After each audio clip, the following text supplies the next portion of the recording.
Welcome to the Billion Insight podcast. I'm your host Shree, and today we have an exciting episode for you. Today we have a very special guest. His name is David Fradin, and he is an expert in product management with over 50 years of experience.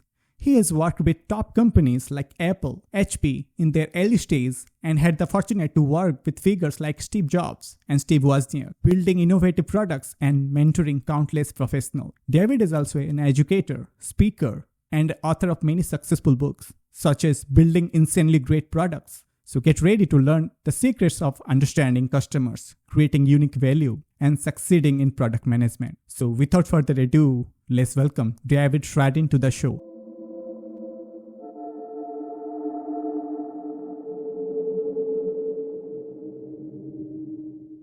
So welcome, sir. Welcome to the Billion Insight podcast. How are you? Great. Glad to be with you.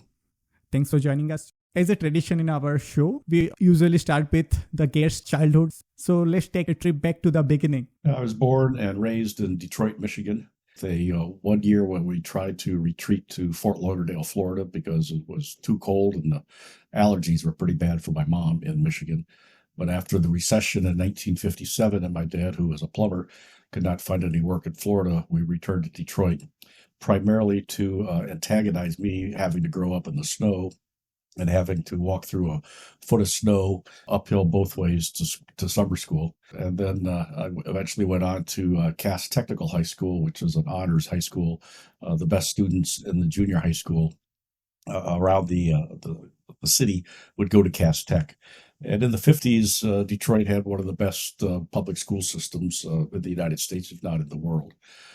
From Cass Tech, I went to the University of Michigan, started the flying club there, which is still going today, 55 years later. Over 5,000 pilots have been trained. Many pilots on airlines around the world were trained in my flying club. Started a national student organization in support of science and technology and the American Supersonic Transport and the Space Shuttle and Project Energy Independence. Then went on to Minnesota and helped pioneer the field of environmental mediation to help mediate disputes between economic, environmental, and energy priorities. Then Hewlett Packard recruited me from Minnesota and saved me from all those freezing days and brought me to Northern California. And I was responsible for helping site new facilities for HP around the world because they were running into opposition for building new factories and facilities. Was able to word process the corporate PR department. I had word processing back to my fast days at Fly America's SST and Federation of American Sporting Science and Technology. I had word processing at the Environmental Balance Association of Minnesota. I had word processing when I ran John Conley's presidential campaign in Minnesota. So I was quite surprised that the PR department, there was 32 of us, and it was the only department in the company at the time that knew how to type, that they didn't have word processing. So I introduced word processing to them from an internal program called HP Slate, and that enabled me to transfer over laterally, which is one of the nice things about HP at that time, into Office Systems product management and responsibility for a couple of projects, unified user interface across mini computers and personal computers, and also an Inform report writer, executive report writer that sat on top of a data dictionary and on top of a relational database. And this was before Oracle came about. At the time, only HP and IBM had relational databases. Apple then recruited me to go to Apple and bring to the market the first hard disk drive for a personal computer, the Seagate ST506. It was called the Profile. It was very inexpensive. It was only $3,500, and it was had enormous space of 5 megabytes, which we just consumed in the last 15 seconds of this recording. Yeah. And it helped shepherd a new operating system for the Apple II because the Profile would only run on the Apple III, and the Apple II needed a new operating system because Steve Wozniak, that wrote the Apple II operating system, wrote it so quickly in order to be able to, in like 3 weeks, in order to be able to go to Comdex in Las Vegas, because he'd never been to Las Vegas before, and he couldn't imagine in those days that storage of more than 143 kilobytes would ever become available. So it was limited to 143 kilobytes, and they noticed I knew how to manage this new Protos operating system through as the division responsible for the quality assurance on it. So they asked me to take over as the group product manager for the Apple III product line, which I did.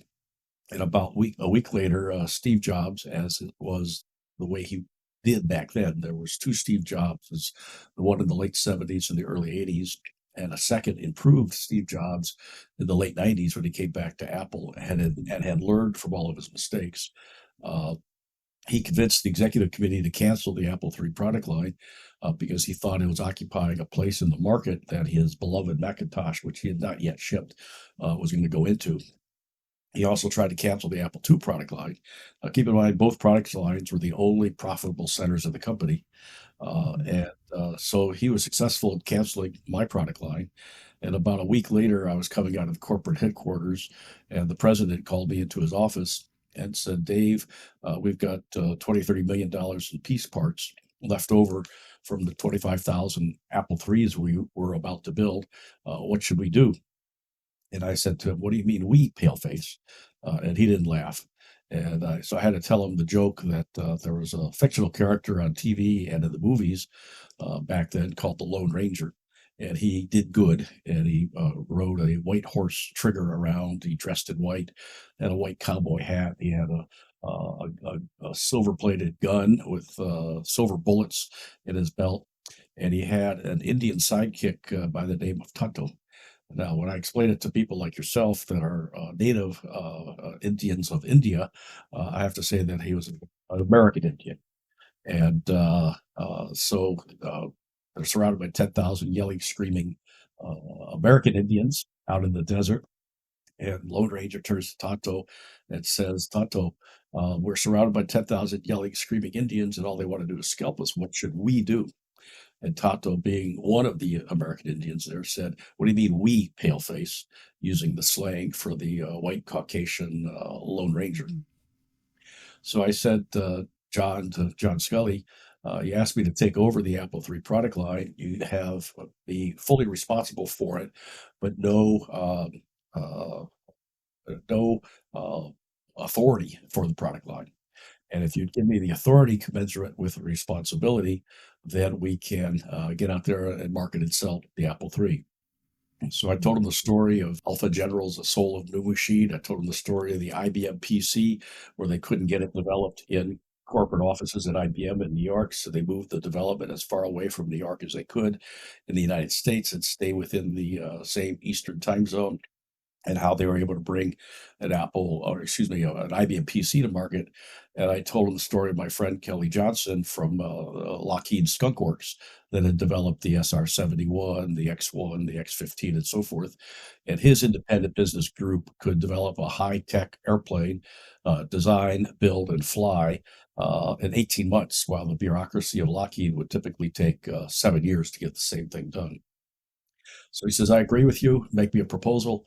I did. And I presented the options to the executive committee July 15th, 1983, a day that will live in infamy, at least in my mind. And came down to the end of the presentation.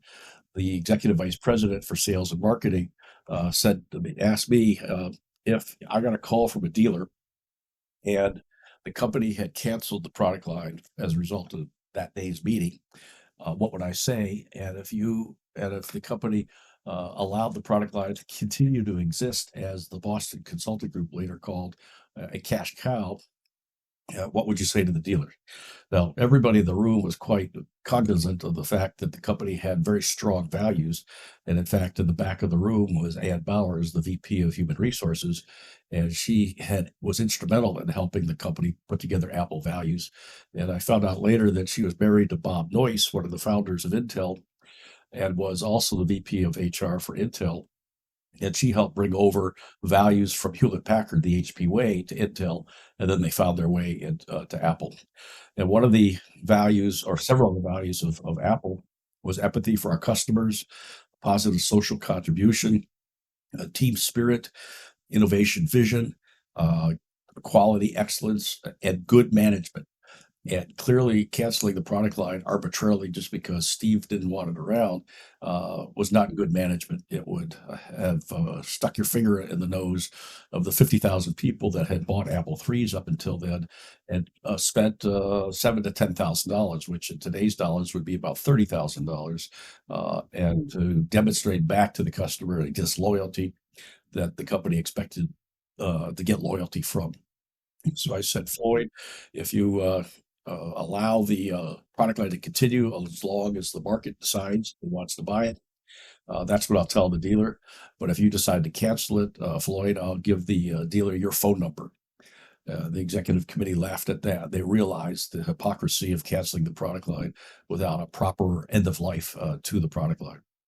So a week later, I got a call asked to take over as the business unit manager of the Apple III. I said, I can't, can I be they called me the independent business unit manager, or BUM for short.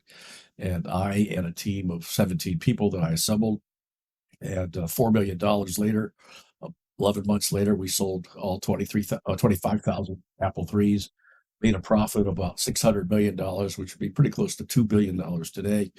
Provided enough funds to let Steve finish development of his Macintosh and to keep somewhere between 1,000 to 1,500 Apple employees employed. So that was my upbringing from where I was born in Detroit, along the Lasher Highway until I was 32 years old at Apple. Yep. That is very interesting, sir. I want to go back little back. How you become interested in technology? Well, when I was growing up, I remember probably about 10 years old, and I was sitting in the car in the front passenger seat. And my mother turned to me and said, "What do you want to do when you grow up?" And I had never even given a thought of it. It's just, what candy can I get this afternoon? And so I said, I want to be an electrical engineer. So that got me interested in technology. And then some friends of mine encouraged me to join the Civil Air Patrol, which is an auxiliary of the Air Force cadet program, which I was in from age 13 to age 17. And there I won a scholarship to learn how to fly.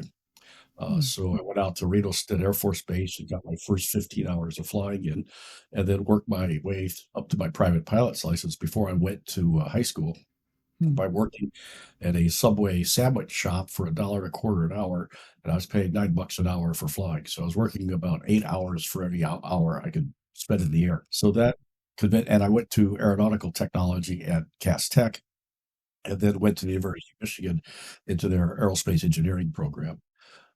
But unfortunately, the world Vietnam War was winding down then, and the environment was being blamed, or technology was being blamed for hurting the environment. And there was about 150,000 aerospace engineers out there that were unemployed, some of which couldn't even get a job as a cab driver. And I'm saying, why am I fighting this? Try to learn about fluid dynamics, flow around a cylinder or a sphere, and engineering mechanics, where I made the mistake of sitting in the front row at the 8 o'clock class and falling asleep all the time. So when I got a D in that, I was told I'd have to spend 4.5 years in college instead of 4 years. But I was lucky that Cy Ramo, the R and TRW, convinced the University of Michigan to get funding from the National Science Foundation for a degree field called interdisciplinary engineering, which I make fun of as a little of everything and a lot of nothing, but actually enabled me to become what Cy called a technically trained manager. So I learned how to manage. I took management courses at the MBA school at Michigan. I took economics classes, journalism classes, political science classes, and so forth. And that enabled me to have a very firm grounding to be able to develop products and services and bring them to market. So, sir, you mentioned that your first company was HP, right? Before you switched to Apple. Right. So in Apple, initially they kind of canceled the Macintosh 3, but eventually they shipped the Macintosh 3 when you were in Apple and at that time, right? It was the Apple III product line. Yeah, Apple III. Sorry. Yeah, Apple III. Yeah. The Apple II Plus, the Apple III Plus, the Apple IIc was a later one. And then a completely separate division that Steve was running was the Macintosh. And a third, third division was the Apple Lisa, which was development started at the same time as the Apple III, and then Steve took over management of the Lisa, shut it down, and Yeah. then Macintosh sales dropped to 4 units in January 1985, and Mm. as a result, Steve lost his job at Apple. Then he co-founded the Next. I called it last because he was the original product manager of the Apple III, and he screwed that up by shipping it too early and without any Yeah. quality assurance. The Macintosh dropped to 4 units in sales because after 100,000 were sold, developers and others realized you couldn't do anything with a 128K computer. And it wasn't until several years later that Jean-Louis Gasset, the former general manager of Apple France, became VP of marketing for Apple. And I think he even became president later on. He brought out the Mac Plus, which had a hard disk drive and more memory. So you're actually able to do something with it. But that wasn't until about 2 or 3 years after Steve left the company. And then Steve went to Next, and that, as he used to say, flapped up onto shore like a dead fish. He mispositioned it in the market. And Yeah. in my research for my book, Building and Selling Great Products, I found some indications that Steve sought out Dave Packard from Hewlett Packard. And I knew Dave because I used to handle his personal PR as the chairman of the board.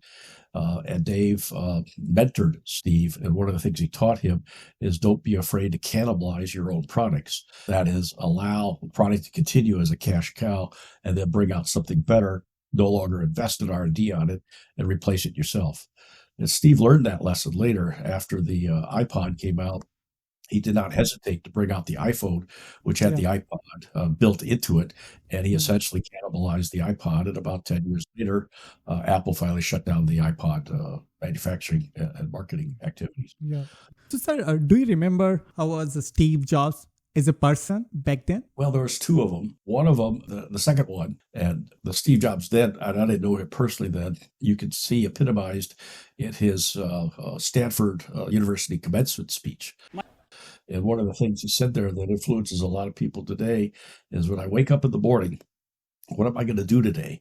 And if this is my last day on earth, is that what I really want to do? So that's sort of like he's saying, I'm going to have fun. But back in the days I was there, he was quite a nasty, surly guy, obstinate. And one story it was that a guy got on the elevator with him in one of the Apple buildings. And Steve asked this guy, what do you do? And the guy told him, and he says, okay, you're fired. And it's about 6 months later, guy gets on the elevator with Steve again. And Steve says, you're still here? So he was kind of short temper, a short temper and headstrong. Another funny story that happened is after I took over the Apple III product line and had already introduced the Apple III Plus at Comdex in November, a few weeks later, I was traveling with one of our manufacturing reps to visit dealers in Southern California, and I was going to be there all week. So I was there. I got a call from my boss, Ken Zerby, on Tuesday. He says, why can't we cancel the Apple III Plus? And I said, we've already introduced it and told the dealers we're going to come out with it. He says, well, can you come back to Cupertino and explain that to the executive committee? And nothing pisses me off more than when I'm on the front line fighting a battle, which is uphill both ways, and I'm called off the front line with my troops and have to go and fight a rearguard action. So I reluctantly went back to Cupertino from Southern California. And along the way, I got a email through Apple, what do they call it? Apple Link.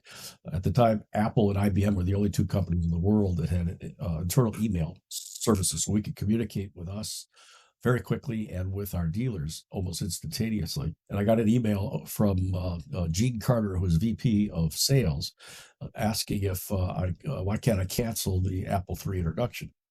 So I wrote back to Steve, and I knew that he didn't type and he didn't use Apple. He would ask his secretary to print things off so he could read his messages, and he would dictate or handwrite out his stuff, and she would type it up and send it out.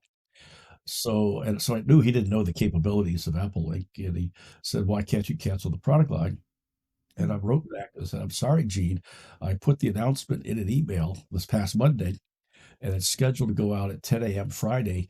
And there's no mechanism in Apple Link where I could cancel an email that I've previously scheduled.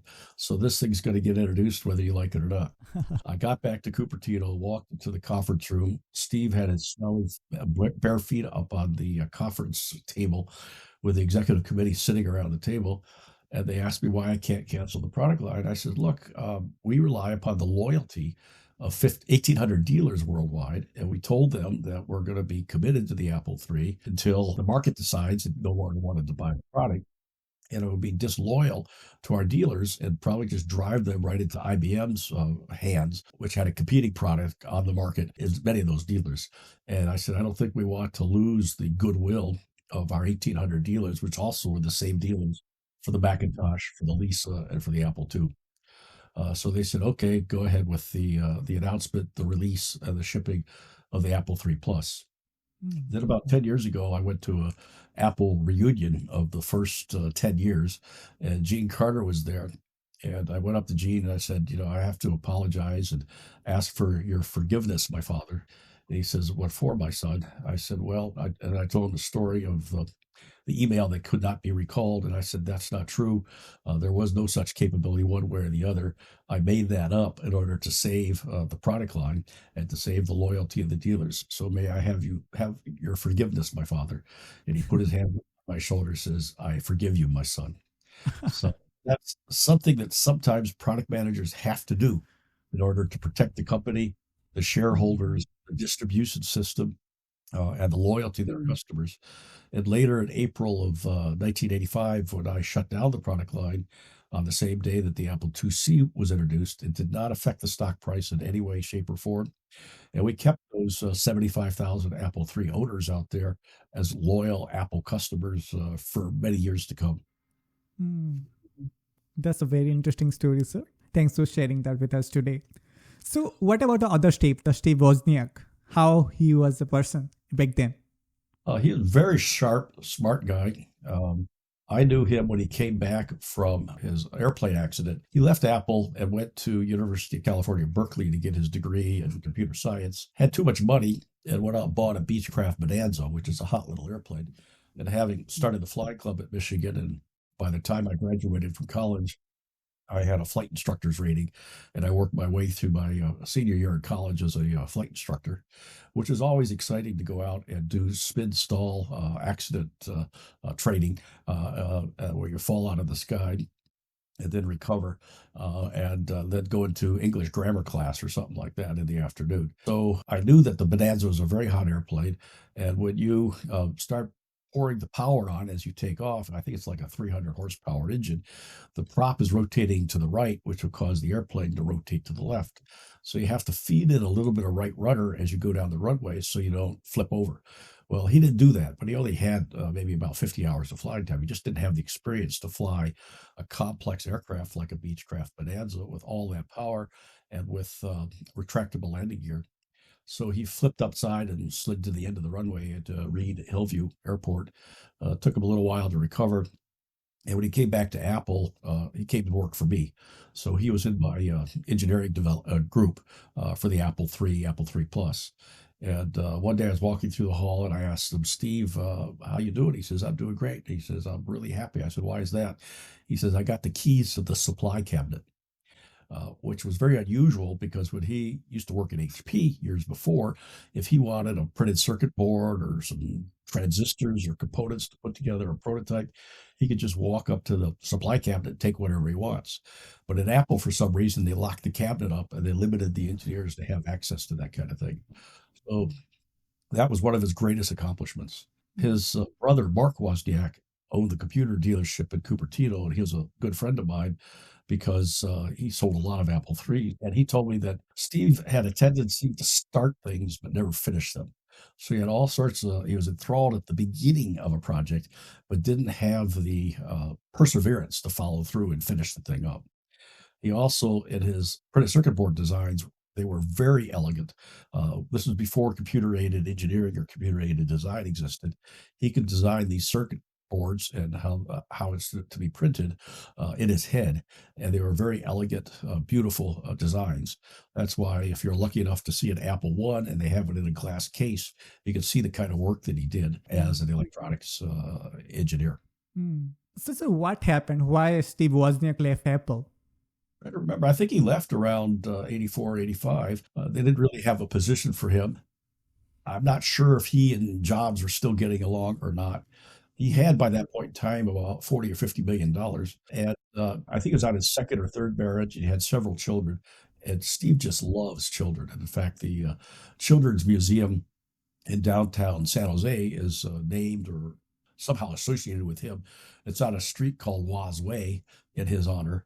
And in fact, he lived up in the Santa Cruz hills just above me. And we had an Apple party at his house, and he had an underground swimming pool and cave maze that he and his children would play in. So he didn't really have to work. There wasn't really a role for him at that time at Apple, and he drifted away. But Scully and later presidents brought him back for consultation on things a number of times. Mm-hmm. So, sir, when the last time you met Steve Jobs, for the last time before his demise? That was back in 1984, 1985, at that meeting, at that executive committee meeting with his feet up on the desk. When you joined Apple, it was a successful startup back then, but HP was already established player in that point of time, right? Oh, yeah. HP started in 1938. Yeah. Grew 20% a year every year up until 1998. Mm-hmm. So HBO is a very strong going concern. One of their management philosophies is to keep each product line and division to less than 500 people so they could stay as close to the customer as possible. And they were spinning off divisions all the time. HP didn't run into trouble until a finance guy who was a division manager, I think Corvallis, Oregon, encouraged the board to hire a lady by the name of Carly Farina, whose best claim to fame is she was a salesperson from the old AT&T. So she knew nothing of technology. She knew nothing of product development. And she just did not ascribe to Apple values. She believed in the Ayn Rand's make a profit at all costs and everything else will take care of you, which HP and its values was opposed to. HP believed in social contributions, that society gave them the right to exist. She did not. And as a result, she blew up the Apple values, wanted to acquire Compaq, had a huge falling out with Dave Packard's son, who resigned then from the board, ran a full-page editorial in the Wall Street Journal attacking her and her business approach. And HP has been slowly spiraling into oblivion ever since. They spun off the instrumentation group, called it Agilent. That was the original HP, was instrumentation. And then they spun off the PC and printer group and formed HP Enterprise, which focuses primarily on large organizations and on consulting services. Yep. HP and IBM also one of the established players back then. So HP and IBM had all the money of the world. Still, they lost the game, the computer race, to Apple and Microsoft. What went wrong for them? What do you think? In the case of IBM, their notion of doing a personal computer was opposed strongly by the senior salespeople at IBM. They were afraid that the PC would cannibalize sales of the big IBM mainframes, and as a result, threatened the very large commission checks that the sales force was getting. So they actively campaigned behind the scenes to cancel any attempt at a personal computer. IBM also struggled getting into workstations, which was in between mainframes, mini computers. Then there was workstations, and then there was personal computers. And they also struggled to get into the mini computer market. Similar to that, one of their neighbors, a company called Xerox, and the joke around here is Xerox never does anything original. They did the GUI. They did the GUI, right? Apple and Microsoft inspired by it. Yeah. Xerox wanted to get into the computer business, and they also invented digital photography. No, it was Kodak I'm talking about. The senior salespeople at Kodak said, no, we can't get into digital photography because it would cannibalize our film business, our still film and our motion film. And today, as a result of not exploiting digital photography, Kodak is just a shell of its original self. Back in the 80s, it was one of the biggest companies in the world, employed most employees in upstate New York. And in fact, about 10 years ago, I was hired by Sobek, which is, or Sabek, the plastics company of the Saudi Arabian oil industry. They had purchased GE Advanced Plastics and then added to it the feedstocks from Saudi Arabia's petroleum. And they had a conference in York, in Rochester, New York, the capital of New York State. And they asked me to come out and teach a 2-3 day seminar on digital transformation, how they could transform the company from the way they used to do things into a digital world. And I told that story about Kodak, and there were several former Kodak salespeople and managers in the room that were now working for Sabic. And they told me later that my story is exactly correct. So what went wrong is those companies did not spin off those types of businesses as separate divisions with full authority and full responsibility, like HP did, which enabled HP, like I mentioned earlier, one of the things that enabled them to grow 20% per year in sales every year from 1938 to 1998. This is remind me is for something like Nokia. Once upon a time, it's a big phone manufacturing company, but now it's nowhere to be seen. Yeah, Nokia had two major product lines. One was telecommunications equipment. And I think they're still going good in that area. That's a business-to-business type of B2B, yeah. The other is cell phones. And for some reason, they didn't recognize the threat of the iPhone, a smartphone, and they never seemed to develop a phone that had some computing power in it. Steve positioned the iPhone as the internet in your pocket. Nokia ignored it. BlackBerry, which was the other major competitor at the time, had a huge market share in the corporate market, believed that the way you distinguished their phone from the iPhone is that the BlackBerry had a mechanical keyboard while the iPhone had a touch screen keyboard, and they thought the touch screen would never go anywhere. So in both cases, a limited vision, understanding what it is that the customer wants to do, hampered them in developing their own follow-on products and services. They just relied on the speech by the Steve Ballmer soon after iPhone launched. He made the fun out of an iPhone, so Nokia took his feedback seriously. So they didn't care that much of how revolutionary iPhone back then.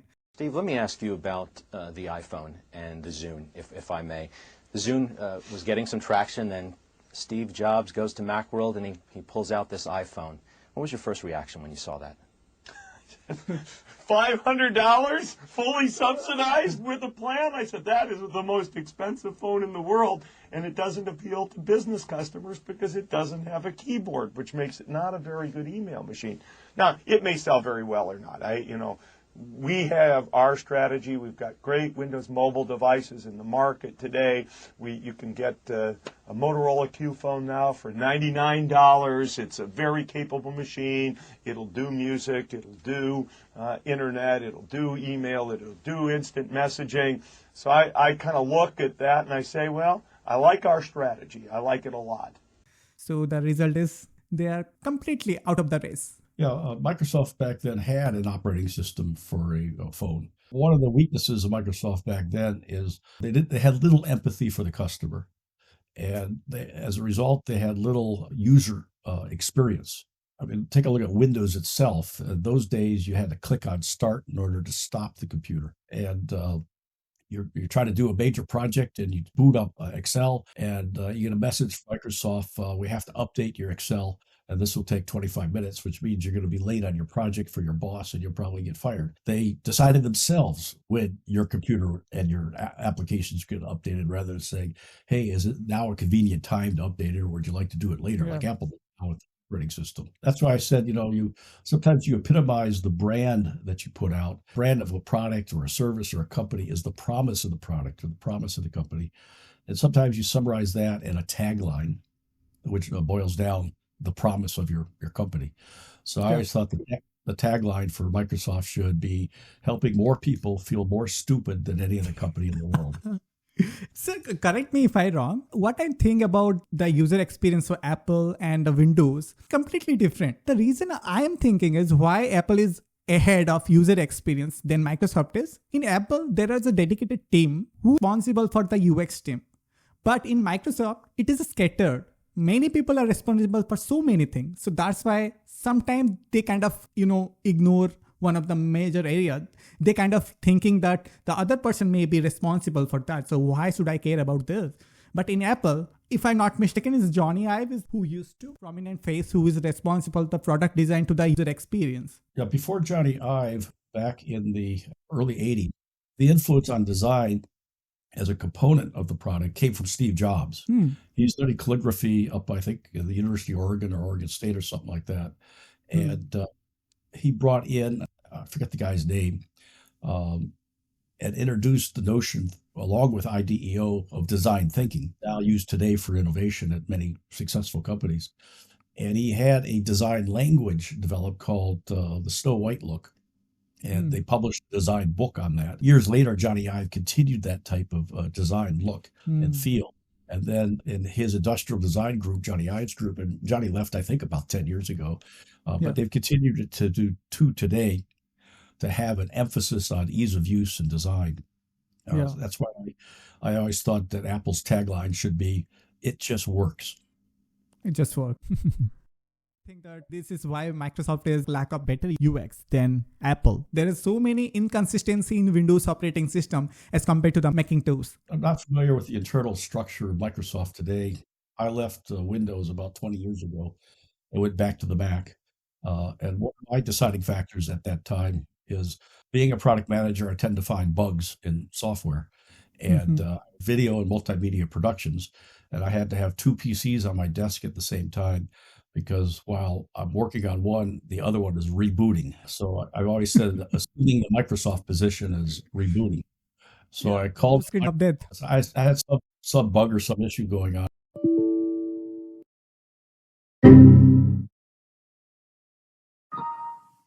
And I called up Microsoft to try to find a fix for it. And they wanted to charge me $200. They wanted me to pay them to tell them that they have a bug that they need to fix. And I said, this is not a right way to run a railroad. So I got rid of my PCs, got a Macintosh laptop, and which could do everything. By then, the software was there. One of the big problems Apple had from around, the early 90s until 2006 is that they were trying to imitate IBM. In fact, some of the Mac computers were in these rectangular steel boxes. They lost all concept of design until Steve came back to the company and reinstituted design and brought Johnny Ive and his team on board. I don't know what happened there, but Microsoft is doing a better job now of being much more user-friendly and much more usable. For Satya Nadella. Yeah, that's one of the reasons stock price is doing pretty good. Apple has quality product, but less market share. That boils down to pricing strategy. Yeah. And he put together a quadrant where Apple decided to go after profitability as opposed to market share in units. And Android and the Microsoft Windows operating system, which ran on generic Intel processors, went after market share. Samsung is going after unit market share, not profitability. But in terms of profits market share, Apple's number one. And I think also in terms of customer satisfaction, Apple is number one. Yep. The result is you get long-term customer loyalty. Microsoft and Android have always been driven by those that emphasized the cost at all extremes.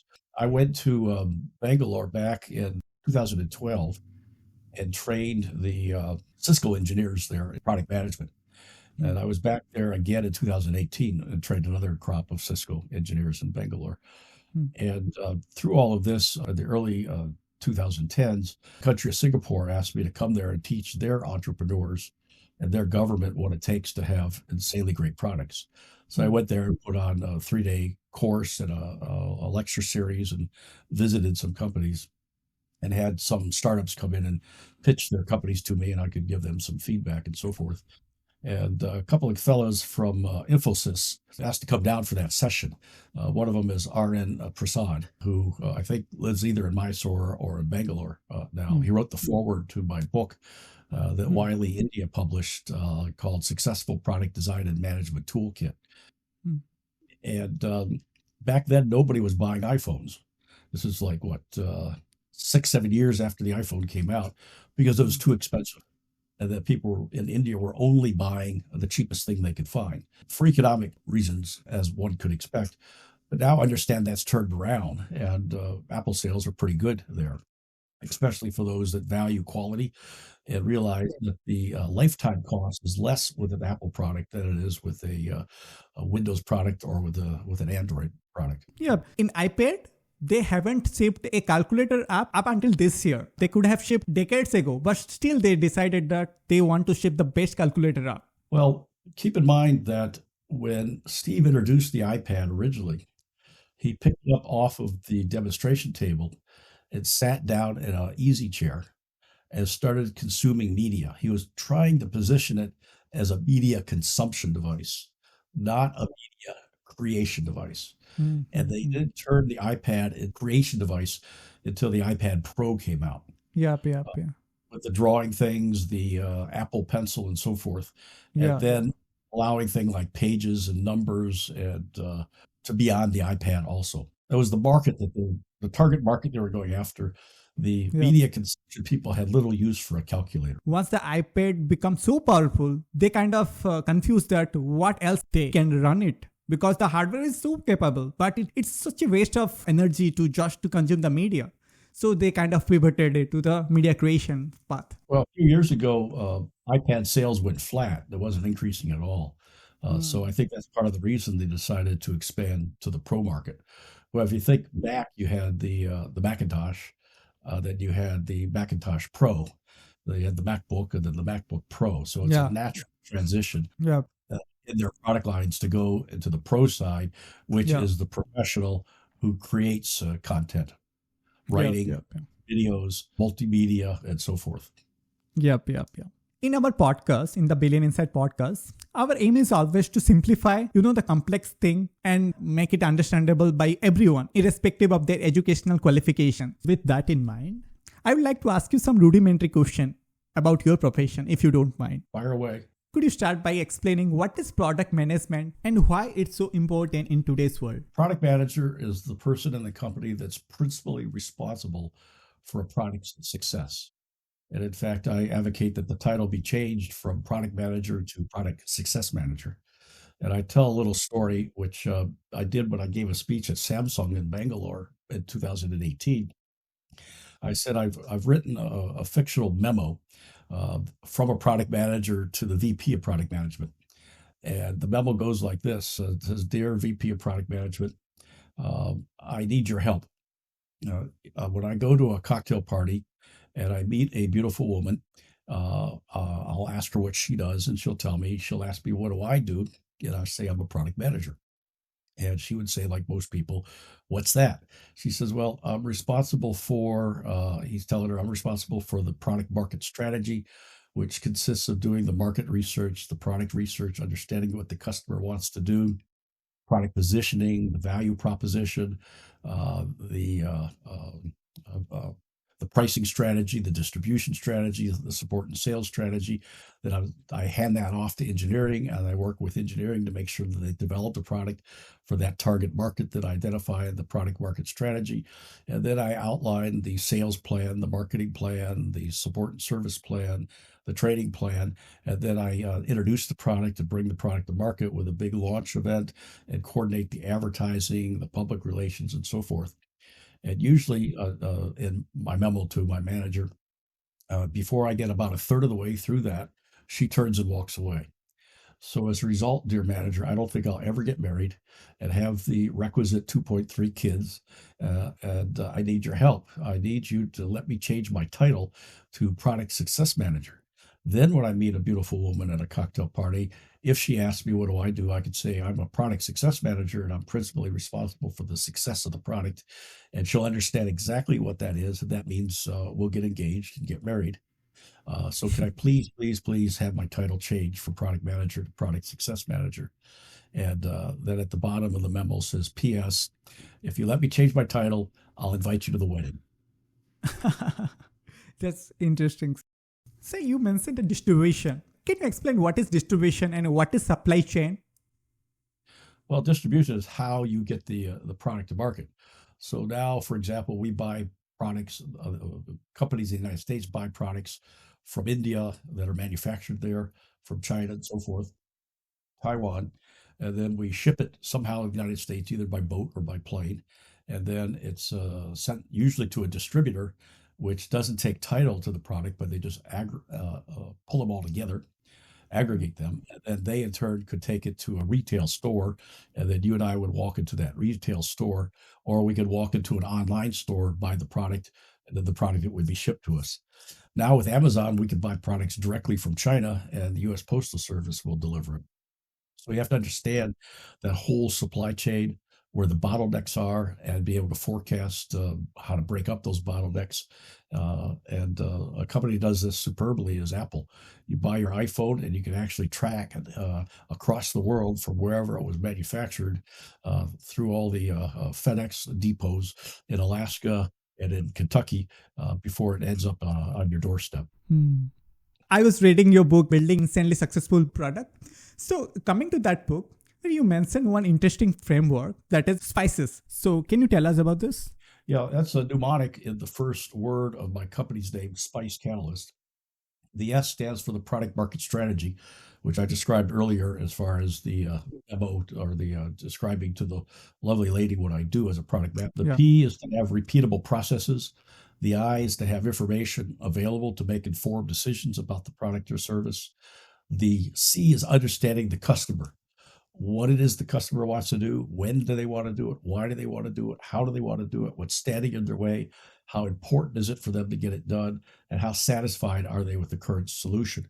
And then lastly, the E stands for employees, that within your organization, you have to have basic, intermediate, and advanced levels of competency in 130 skill sets, which I go into detail in my subsequent book, Organizing and Managing Insanely Great Products, and also in the Wiley book, Successful Product Design and Management Toolkit. And all of these books are available on Amazon worldwide. Just search the name, and you'll be able to see the books that I have authored and have them available. You can also go to my website, spicecatalyst.com, one word, Spice Catalyst, and I have links to the books and also links to my online and on-demand and in-person training programs across the entire product lifecycle.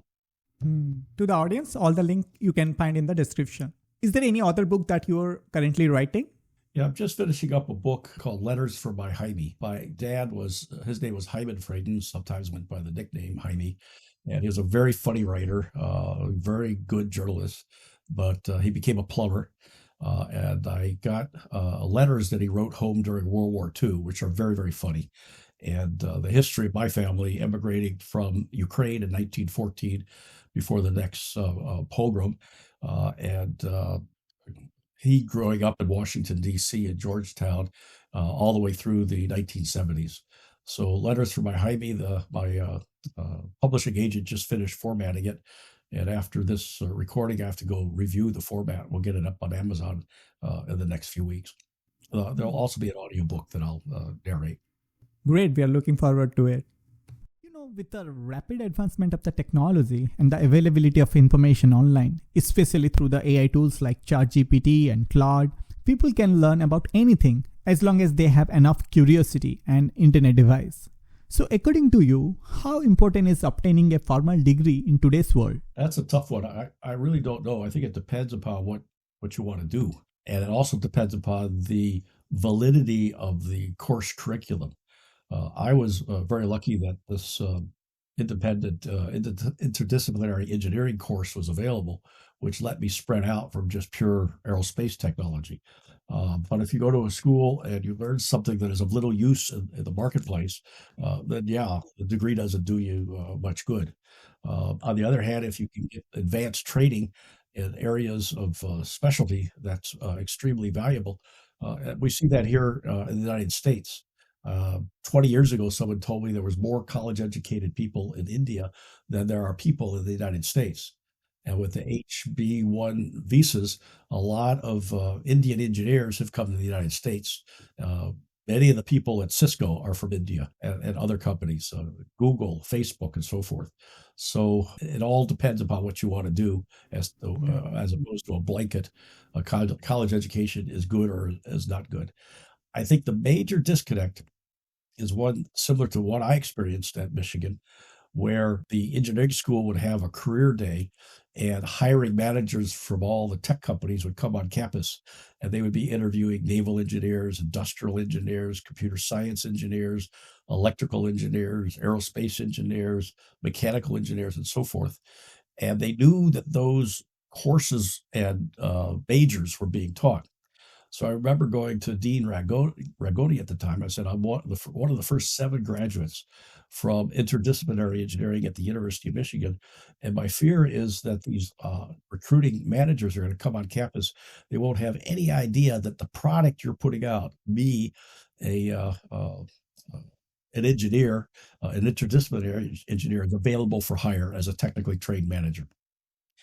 If I write a letter for you, would you send that out to the companies coming on campus, like Lockheed and Boeing and United Technologies, Singer Systems, Honeywell, and so forth, Burroughs, IBM, and tell them that we are offering technically trained managers? And he refused to do it. He would not market the product that he was developing. So in some communities across the United States, for example, in towns where they're manufacturing solar panels, the companies have teamed up with the community colleges to teach people the skill sets to build windmills, to maintain windmills, to build solar panels, to maintain solar panels. And those communities are thriving. Those communities that have the disconnect that at that time the University of Michigan Engineering School felt was perfectly appropriate, those are the places around the world that are struggling. Yeah, it depends what the person is wanted to. If they wanted to start their own business or make a startup, then there wouldn't be any necessary, that much if you do not have any formal degree. We have witnessed that many people, they have dropped out college, but yet they are founded a very successful company. But if your requirement is like you mentioned that if you want to fly a plane, though you can learn the theory on the internet, but you need a physical instructor to teach you with a physical machine. So yeah, it's completely dependent upon the situation. Many startups, if they don't have the training or experience in entrepreneurships, typically mentored by their venture capitalists who do have that experience. Yep. In the case of Apple, there was a fellow by the name of Mike Markkula, who, when he got involved as one of the first investors in Apple, he was 32 years old and he had retired from Intel already, extremely wealthy, as a result of being the marketing manager for Intel, which was a startup and very successful at the time. So he ended up mentoring the 2 Steves and the other early employees of Apple. And later, he became president of Apple, and later became the chairman of the board of Apple. And he mentored them through a lot of these types of things. So if you don't have the experience or the training, then be sure to seek out mentors that will help you fill in the holes there. That's very interesting. Yeah. You have 50 years of experience of your work. What is the most challenging project you have worked on? I started a company called Maui Games in the early 2000s. And the idea was to live on Maui, on a tropical island out in the middle of the Pacific, and develop cell phone games that had advertising embedded in the game. Not realizing that you have to find 15 unmet needs that your product or service is going to fulfill. That's when the market window opens. And in the early 2000s, when RCN magazine gave me credit for shipping the first application on a cell phone that had advertising embedded in it, the first advertising on a cell phone, with that at $25, I still couldn't get a cup of coffee. So I was way too early to the market. Those 15 unmet needs were not there yet. So that was a big challenge. And I spent my capital a couple of years before the iPhone finally came out. If I had waited until the technology was there in terms of the smartphone, which I didn't know and understand at the time, and waited for the market needs to be there, then I would have had a piece of the over $15 billion a year cell phone advertising business. You're talking about 25 years ago, you were planning to ship a mobile game with advertising embedded to it. That's very interesting, sir. Yeah. It's a I even much ahead of time, I would say. I even had good publicity. I had a faux cigarette lighter on the cell phone's screen called Encore Encore. And it was written up in the Los Angeles Times where people would go to the Hollywood Bowl and they would like to have an encore and they would reach into their pocket for their cigarette lighter and realize that they had stopped smoking. So they pulled out their cell phone and booted up my little app called Encore Encore, which had a version of a cigarette lighter on there. And then they would wave that back and forth slowly to get their encore. Yeah. And that had ads built into it too. So yeah, it's very easy to be too early to market and not wait until the market conditions are appropriate for the product introduction. Mm-hmm. That's very interesting. Let's talk about the future. What do you think the future will look like in a decade or so in terms of technological advancement? Well, I've identified, and they're listed as the perfect storm on my spicecatalyst.com website, 16 major things that are going on that are changing the world. There are such things as climate change, pandemics, artificial intelligence, autonomous vehicles, 3D printing, and so forth. And each one of these things promises to spur and spin off different technologies and also spur and spin off different problems that other technologies need to come in and help resolve. So if someone's looking for something to do, look at those 16 areas. And if you have a current product or service on the market, look at those 16 areas and ask yourself, how is climate change going to affect my business? How is revolutions in medical technology going to affect my business? How is autonomous vehicles going to affect my business? And so forth. And that's where you'll find the greatest number of new opportunities for startups and for established companies and organizations into the foreseeable future. That's very interesting. I will attach that link in the description so audience can find.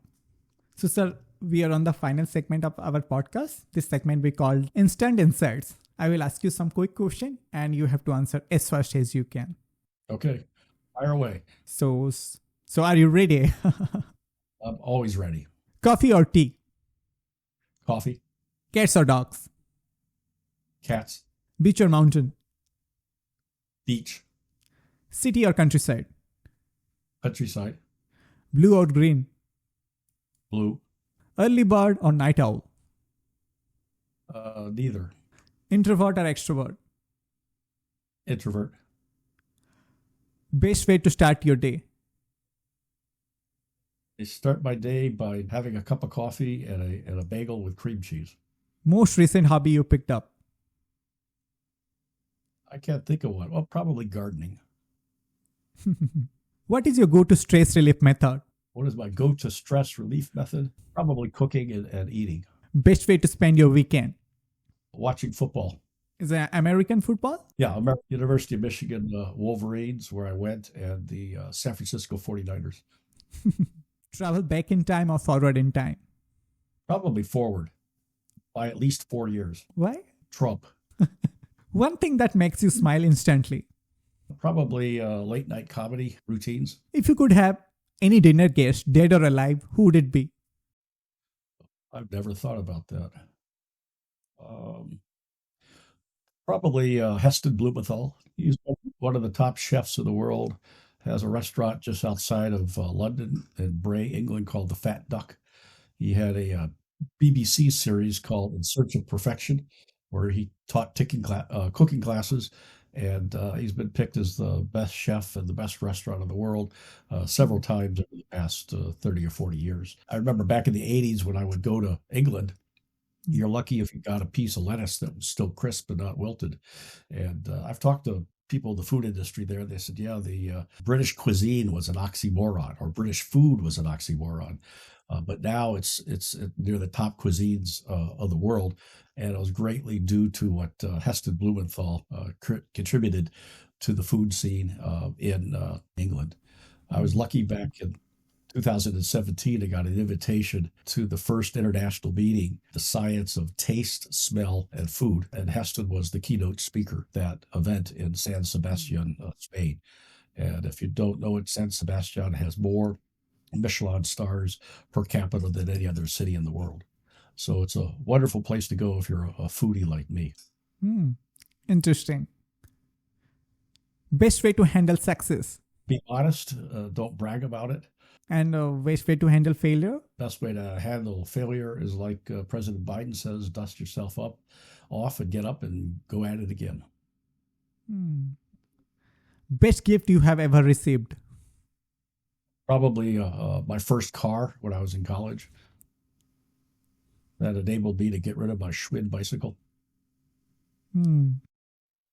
Most used app on your phone? Texting.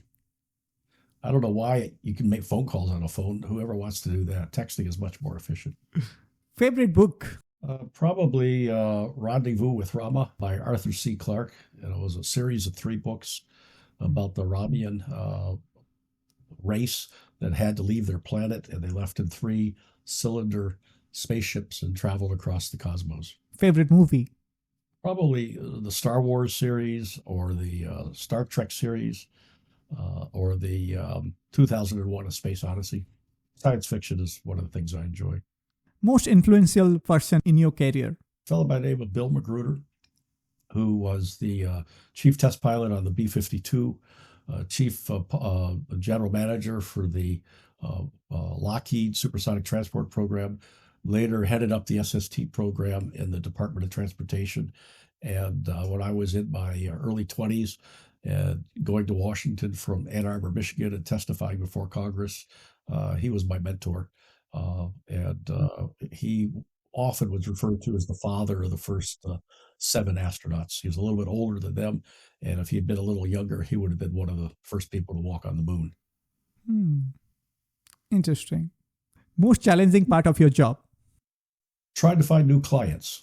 My clients probably have had several product failures and have some level of urgency to learn how to have successful products. So talking about the successful product, what's the one word that defines a great product?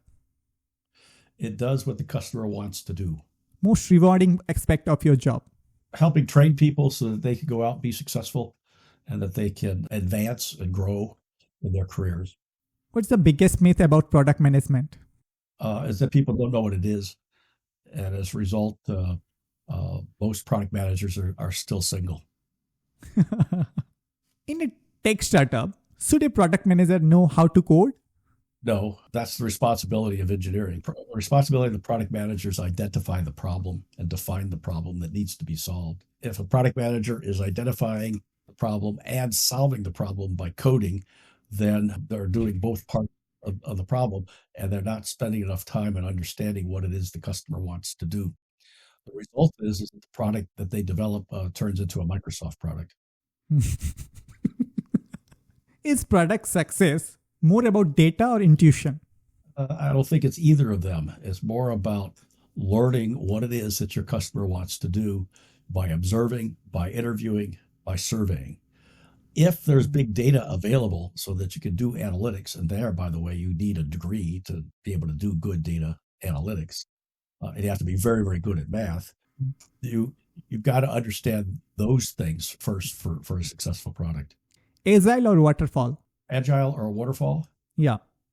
It depends upon what the product is.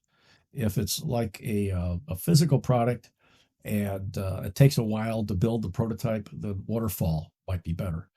But if it's a software product where you can make changes quickly, then you could stand the test of multiple iterations and multiple releases. So it depends upon the level of flexibility as to what you're doing. It's surprising enough, if you look at Apple's products evolution, they pretty much do agile on everything, including the hardware. There's a story in Walter Isaacson's book about Steve Jobs. He would go into Johnny Ive's industrial design facility every Wednesday morning, and they would hand him prototypes to touch and feel. And that's one of the reasons when you pick up an iPhone, it feels so good in your hand. You pick up an Android phone, and typically it doesn't feel too good to hold on to because they didn't do an agile product industrial design activity like Apple has stressed. Most of the time they are kind of little lazy. Since the Johnny Ive departure from Apple, I think that most of the time Apple don't want to risk. They want to make it slow. Unless they are not master of that feature, they will not ship it. But this year, with the Apple Intelligence, they're doing the opposite. You're beginning to articulate Mark Zuckerberg's talking points. Being first to market doesn't necessarily mean being the best. Apple is very, very big, and they have to do things right the first time. As if the antenna gate problem with the iPhone back in the 2000s, where they shipped the phone too quickly and didn't do enough testing and almost destroyed the company as a result of it. Well, now, if Apple wants to go into a new market space, it has to be a very, very, very big market, and they have to come in at the time that the market is beginning to mature. Back in the 80s, when CD-ROMs were first coming out, the big Japanese manufacturing companies held back on jumping into the market building CD-ROMs until the time that the market was huge, and then they could come in and use their advantage of lower cost manufacturing to dominate the marketplace, which is what they did, and that's what they accomplished. So some people like to criticize Apple over any straw they can grab, one of which is they're late to the market. No, they're just making sure they clearly understand what it is that the customer wants to do and that they can build a product that actually does what the customer wants to do without a lot of hype and falsehoods behind it. Give you an example, Meta has announced, this is Facebook, that they're going to take our Facebook, Instagram, and WhatsApp feeds, and they're going to train their artificial intelligence on all that garbage. So can you imagine some of the answers we're going to get from Meta's AI once it's been fully trained on garbage? The old saying in computer science is garbage in, garbage out. Yeah. In this case, it'll be garbage in and magnified garbage coming out. The whole notion of artificial intelligence began back in the crowdsourcing of the 1990s in computer science at Stanford University. And it said, if people like this, other people like this. If people don't like this, other people won't like this. If people watch this, people would like to watch this. So that crowdsourcing is what drives the algorithms to some extent in AI and generative AI, and to a great extent in like Google searches, and in the algorithms that are presenting your feeds on Instagram and Facebook, on Twitter, X, and so forth. But the problem is, for example, if the crowd is so wise, then why is it they go into a bar every few years, someplace in the world, or a concert, a fire breaks out, and everybody tries to leave that fire or that venue through the same door. And as a result of that, a lot of them don't make it.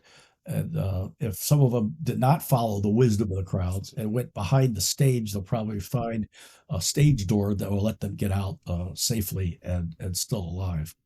So we have to be careful with some of these technologies and understand that it's important that you get it right, not go out there and act fast and break things like Meta and Facebook has been doing. And in this last election, they refused to take down ads pretending to be from one candidate when they're really an ad as a false flag from another candidate. And all that has helped us do is damage society and democracies worldwide. Ethical thing with the Meta, in past, Cambridge Analytica and so many things, the reputation of the Meta, though they renamed their company, but that doesn't change their philosophy. No, I think their philosophy of throw things out there, break things and fix it later is not appropriate, especially when you're dealing with society as a whole. Billions of users using the Meta's social media. Yeah. So, MVP or a perfect first launch? Minimum viable product. You got to satisfy those 15 unmet needs as opposed to putting it out there too early. Best way to test a product idea? Well, if you could prototype it and put it in the hands of your target customers and observe them and then interview them about it, that would be the best way. If you can't prototype it, then talk to them about their problem and what approaches to a solution to their problem of what they want to do would work best. What is the best way to learn what customer want? The customer doesn't know what he wants. A customer doesn't know what she needs. Can't ask him that. The story goes that Henry Ford went out when he started the low-cost Model T automobile at the beginning of the last century, and he went out and asked people in Dearborn, Michigan, not far from where I grew up, if they wanted a car or an automobile. And not knowing what a car or an automobile was, they said, "I want a faster horse." Now, if you just grabbed a beer and sat on the stoop at one of the saloons in Dearborn, you would have noticed people beating their horses with sticks to get through town faster because they wanted to get from point A to point B faster. And that's probably one of the reasons the first cars are called the horseless carriage. Yeah. If he wanted to use wisdom of the crowds back then and the internet existed, he could have researched how frequently were people searching for a solution of what they need or wanted, that as a car or automobile. And it would have found that no one was using those key words. Therefore, he would have concluded there is no market for an automobile, and he never would have developed and shipped the Model T Ford. So you can't ask people what it is that they want or need. You can observe them and see what it is that they want to do, and then build a solution that satisfies what it is that they want to do. This is a more granular approach to outcome-based innovation or jobs to be done. Yeah. It's understanding what it is your customer wants to do. Biggest mistake companies make with user feedback? Not listening over time. They should set up listening posts and observe over time, like every 3 months, every 6 months, every year, to see how the marketplace has changed and how the things that people want to do has changed, and then modify their product or service to map into that. What do you think? Who going to replace Tim Cook in Apple? I don't know, but I suspect they've got a succession plan, and they've already got probably several people already trained and groomed to take over for Tim. That's what Steve did with Tim, and I bet you Tim will do the same. He owns too much stock to allow the stock price to go down after he leaves the company. What is the first step to finding product market fit? It goes back to what I said earlier, understanding what the customer wants to do. Market fit is what it is the customer wants to do, and the product market fit is what does the product do to help the customer do what they want to do. So talking about the customer, best way to deal with unhappy customer? Listen to them and fix their problem. Apple does this. Amazon does this very well. If you buy a product and for some reason you don't want it anymore, you just go to your orders on your website, you click on return. They immediately give you a barcode or a QR code, and you walk into a Whole Foods store. You don't even have to box the thing up or call UPS. Just hand it to them. They scan your QR code, and within a couple hours, you have your refund and you're done with it. So that's the epitome of customer service. If you have a problem with an Apple product, even though you're out of warranty, you can text them and they'll answer your question. You can even schedule an appointment where they'll call you when it's convenient for you. You don't have to call them and listen to very bad music on hold. Yep. So talking about the problem, what is more important, solving a problem or creating a need? You generally cannot create a need. You have to be solving a problem. There have been many attempts where people have come out with products that nobody has any need for, and that turns out to be one of the 35% of all new products and services introduced each year fail in the marketplace. An example of this, all new products are innovations on things that people want to do. The caveman wanted to communicate in writing, so they took burned wood called charcoal, they wrote on the cave wall. But it wasn't very convenient to carry the cave wall to the next cave to show to somebody over there. So they knocked off chunks of stone and called it a slate. And then they got tired of having to wash their hands every time they write something. So they wrapped the charcoal in wood and called it a pencil. Then they noticed that the thing kept wearing down, so they invented a fountain pen by plucking a feather from a goose. But they didn't like spilling the ink all over their desk, so they invented the ballpoint pen. And that was a pretty slow way of doing things. So the typewriter, the electric typewriter, and later the word processor on your PC and on your iPad were developed. So all of those things were doing the same, satisfying the same thing that the customer wants to do, the same need, the same want, but with innovations of being able to do it faster, better, with higher quality, or like in the example, the Apple Watch. All the Apple Watch generally should do is tell you what time it is, but it does it with style while it monitors your bodily functions. Yeah. So according to you, what are the three biggest innovation of 21st century so far? Well, probably the COVID vaccine would be one. Innovation of, let's see what else. Drones would probably be another one. And probably streaming television would be another. What do you love most about your industry? That it solves people's problems and helps them be happy. Yeah. You have seen the world both before and after the digital age, the pre and post internet era. So based on your vast experience, what are the three things that your generation had the new generation lacks? I think one is respect for others. Two is trusting in institutions. And three, slowing down and just enjoying life. And the vice versa. What are the three things that younger generation has that your generation lacks? They have access to the world's knowledge easily and quickly. For example, I use a little program called Perplexity, and it's a generative AI program. And if I ask a question, it goes out and searches all of the different websites and search engines. It comes back in a few seconds with a summarized answer, along with references as to where they got the information from. Yeah. So if I go in there and I put in my name, it comes back with a fairly accurate biography on me. I tried the same thing with Microsoft's AI about a year ago, put my name in and got about half of my career right. And I put my former business partner in, who was the Apple II product manager when we were both at Apple, and it got about 90% of his bio wrong.